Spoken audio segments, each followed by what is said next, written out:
Better education of Jhansi में आप सभी का स्वागत है। आज का हमारा टॉपिक है ट्रेमल। और इसके पिछले वीडियो में मैंने आपको पढ़ा दिया था divider, types of divider, divider का जो भी फंडामेंटल बेसिक जो भी था मैं पूरा जहाँ तक है कवर कर चुका हूँ। और आज का हमारा नेक्स्ट टॉपिक है ट्रेमल, जो कि बलबीर सिंह के अकॉर्डिंग ही हम लोग कवर कर रहे हैं टॉपिक्स वाइज। हर एक टॉपिक्स का मैं वीडियो बना रहा हूँ ताकि आपको बेटर समझ में आए, है ना। तो आज का हमारा टॉपिक है ट्रेमल, और इसी के चलते हम आगे बढ़ते हैं बिना वक्त का ज़ाया करें। ठीक है, तो पहला हमारा क्या है, सबसे पहले तो आप ट्रेमल देख लीजिए अगर आपने नहीं देखा है। अगर आप न्यू स्टूडेंट हैं तो आप ट्रेमल देख लीजिए। ट्रेमल कुछ इस प्रकार का होता है। सबसे पहली बात आती है ट्रेमल का कार्य क्या होता है। तो ट्रेमल का कार्य होता है बड़े व्यास के वृत्त बनाना। जहाँ पर हमें बड़े व्यास के वृत्त बनाने हैं वहाँ पर हम ट्रेमल का प्रयोग करेंगे। छोटे व्यास के वृत्त कहाँ बनाएंगे, किससे बनाएंगे? तो छोटे व्यास के वृत्त हम डिवाइडर से बनाएंगे, है ना। तो बड़े व्यास के जो वृत्त होते हैं वो उनको बनाने के लिए हम ट्रेमल का प्रयोग करते हैं। पहली चीज़ क्लियर हुई। दूसरी चीज़, ये आर्क भी लगा सकता है, ये है ना, मार्किंग भी, चाप वगैरह जो भी है ये कर सकता है। और ये कहाँ से कहाँ तक करेगा इसकी भी एक रेंज होती है, 150 से 1800 mm। 150 से 1800 mm तक ये वृत्त बना सकता है। अब 1800 mm का वृत्त कैसे बनाएगा, ये नहीं कि आप 1800 उसमें भर लो और फिर खींचोगे तो बड़ा हो जाएगा वृत्त। 1800 mm का तक वृत्त ये तब बनाएगा जब हम इसमें 900 mm भरेंगे। ठीक है, तो ये एक पॉइंट है रखने वाली। क्या है कि जैसे 1800 mm का वृत्त बनाना है तो कई लोग क्या करते हैं, सीधा 18 पे रख के और बस खींच देते हैं, तो वो दुगना हो जाता है ना। तो हमें ऐसा नहीं करना है, हम इसमें 900 भरेंगे और 900 भरेंगे तो हमारा जो है 1800 का पूरा सर्कल जो है बन के तैयार हो जाएगा। ठीक है, ये है, मान के चलिए ये हो गया हमारा 900। इतना भरेंगे तो ये दुगना होगा तो ये 1800 हो जाएगा। पहली चीज़ इसमें ये हो गई। दूसरी चीज़ क्या है कि ये 10 mm से छोटे, 10 mm से छोटे वृत्त ये नहीं बना सकता।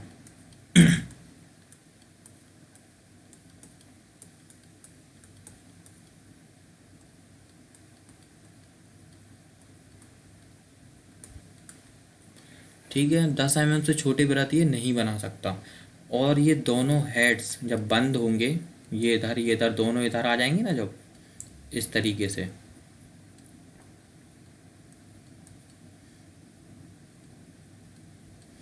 तो इनके बीच जो है 5 mm का गैप रहेगा। इन दोनों के बीच 5 mm का गैप हमेशा रहेगा। ठीक है, तो ये चीज़ें हैं कुछ याद रखने वाली। अब इसके चलते हम आगे बढ़ते हैं, इसके पार्ट्सों को देखते हैं। तो सबसे पहले तो ये बीम है, सॉलिड बीम इसको कहते हैं। बीम, सॉलिड बीम, ये स्टील का होता है।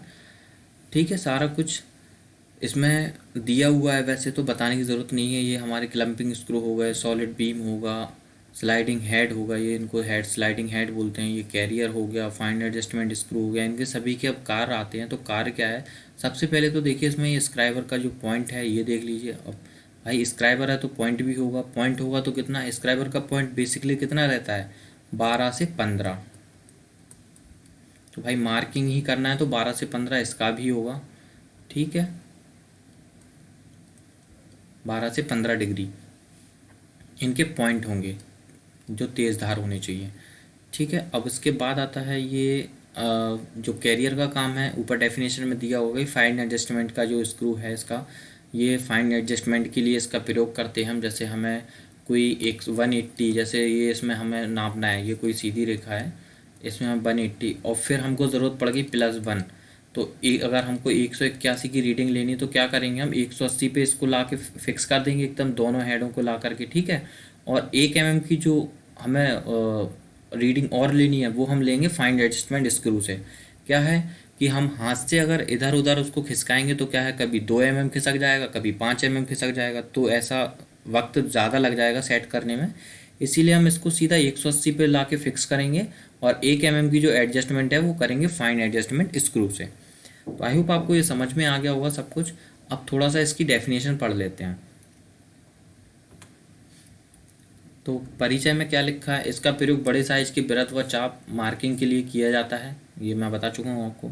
ये कार्य के अनुसार 150 से 1800 सेंटीमीटर नहीं होगा, होगा, वो थोड़ा टाइपिंग मिस्टेक है, तो होगा, इधर आप कर लीजिएगा, होगा 1800 अगर आप सेंटीमीटर में लेना है तो ये 150 हो जाएगा और ये 18 हो जाएगा सेंटीमीटर में, ठीक है, सेंटीमीटर में। अब इसकी बनावट के ऊपर चलते हैं। इसकी बनावट में एक स्टील की रॉड होती है, जो बीम बोल रहा है, जिसको बीम कहते हैं, ठीक है। बीम के ऊपर 2 स्लाइडिंग हेड होते हैं, ये देखिए 2 स्लाइडिंग हेड हैं, पहला और दूसरा, समझते हुए चलिए बिल्कुल, जिसको इस पर इधर उधर खिसकाया जा सकता है और स्लाइडिंग हेडों को कसने के लिए क्लम्पिंग नट का प्रयोग करते हैं। क्लम्पिंग नट लगे होते हैं, प्रयोग करते हैं, ये लगे हुए हैं क्लम्पिंग स्क्रू, ये स्क्रू बोल रहा है और ये इधर नट बोल रहा है, तो भाई नट नहीं होगा, इस पर नर्लिंग है जो, ये स्क्रू होगा, जहाँ पर हम थंब के द्वारा जो नट खोलते हैं वो स्क्रू बोलते हैं उनको। नट अलग होता है, बोल्ट एंड नट आपने सुना होगा, तो नट नहीं बोलेंगे इसको, स्क्रू बोलेंगे। स्क्रू लगे होते हैं, स्लाइडिंग हेडों के साथ स्क्राइबर फिट किए जाते हैं। स्क्राइबर जो पॉइंट है ना इसके, ये देखिए पहला स्क्राइबर और दूसरा स्क्राइबर, 2 स्क्राइबर फिट होते हैं। किसी किसी ट्रेमल में एक स्लाइडिंग हेड के साथ कैरियर भी जुड़ा होता है, किसी किसी में जुड़ा होता है, सब में नहीं रहता, लेकिन इसमें कैरियर है, आप देखिए ठीक से, ये है इसका कैरियर, जिसके द्वारा सूक्ष्म फाइंड एडजस्टमेंट भी किया जा सकता है, क्योंकि इसके साथ एडजस्टमेंट स्क्रू फिट रहता है। स्लाइडिंग हेड को क्लम्पिंग नट की सहायता से बीम पर कहीं पर भी माप के अनुसार कसा जा सकता है।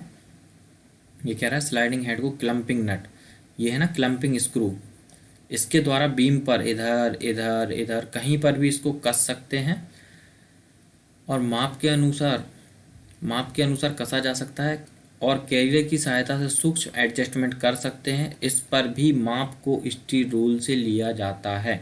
इसमें कोई रीडिंग भरी है तो उसको हम स्टील रूल लगा कर ही चेक करेंगे, भाई इसमें कितनी रीडिंग ये भरे हुए हैं, ठीक है। तो बेसिक आपको वैसे भी समझ में आ गया होगा, इसकी डेफिनेशन में ही, कुछ ज़्यादा है नहीं इसमें खास, और जो खास था वो मैं आपको बता चुका हूँ कि ये 10 mm से छोटे वृत्त जो है वो नहीं बना पाएगा, और मैक्सिमम ये 1800 mm तक बनाएगा, और 1800 mm तक का वृत्त बनाने के लिए हमें उसमें कितना भरना पड़ेगा, हमें इसमें 900 mm भरना पड़ेगा, तो 9 दूनी 18, ठीक है, तो 1800 mm हो जाएगा टोटल। अब ये कुछ टूल्स और रह गए हैं जो कि ये निकल करके इनको जैसे काम हो गया हमारा मार्किंग का, तो इनको निकाल करके और भी कई जगह मार्किंग करनी पड़ती है, तो इन सभी का प्रयोग करते हैं। जैसे ये वाला तो मुझे पता है, ये रेत वगैरह में यूज़ होता है, रेत में उपयोग करते हैं इसका। क्या है कि रेत में ऐसी लाइन तो बनेगी नहीं, बिगड़ जाएगी, पतली शार्प एकदम, तो ये थोड़ा इसका जो कांटेक्ट एरिया ज़्यादा है ना, ये देखिए इस तरीके की लाइन रेत में जो है बनेगी, इस तरीके की, ठीक है, रेत में लाइन बनेगी। और ये कुछ और हैं, तो ये इसको आप बोल लीजिए मल्टी पॉइंट बोल लीजिए, इसको मल्टी पॉइंट टूल है ये, तो इनका प्रयोग रेत बालू की मार्किंग में, ढलाई में ये करते हैं जगह जगह पर। तो आई होप आपको ये समझ में आ गया होगा बेसिक, तो इसका इतना ही है। और अब इसमें बचा क्या है, सावधानियाँ। तो सावधानियाँ तो हम अपने मन से कितनी भी बना लें, जैसे इसकी पढ़ लेते हैं, ट्रेमल के स्क्राइबर के पॉइंट तेज़ धार वाले होने चाहिए, सही बात है भाई, तेज़ धार वाले होंगे तभी मार्किंग करेंगे। समय समय पर ट्रेमल को तेल या ग्रीस लगा के रख देनी चाहिए, इससे इसको जंग लगने से बचाया जा सके, सही बात है। और हम इसको सावधानी अपने मन से भी बना सकते हैं कि जैसे इसको दूसरे कोई औजारों के साथ, भारी औजारों के साथ नहीं रखें, क्योंकि इसकी जो शुद्धता है उसमें फ़र्क आ सकता है, इसके जो स्क्राइबर के पॉइंट है ब्लंट हो सकते हैं, तो हम सावधानियाँ तो काफ़ी बना सकते हैं। खुले मैदान में ना रखें इसको, इसके जो जहाँ पे टूल का स्टोर है उधर रखें इसको, काफ़ी सारी सावधानियाँ हम खुद भी बना सकते हैं। तो आई होप आपको समझ में आया होगा। अगर आपको ठीक लगे वीडियो तो लाइक कीजिए, अगर ठीक ना लगे तो डिसलाइक भी कीजिए, और जो न्यू स्टूडेंट हैं, आपका कोई मित्र है, दोस्त है जिसने ITI ज्वाइन किया है, तो उसको ये वीडियो शेयर कीजिए और वीडियो को लाइक भी कीजिए। अगर चैनल पर नए हैं तो सब्सक्राइब भी कीजिए। मिलता हूँ मैं आपसे नेक्स्ट वीडियो में। Thank you so much.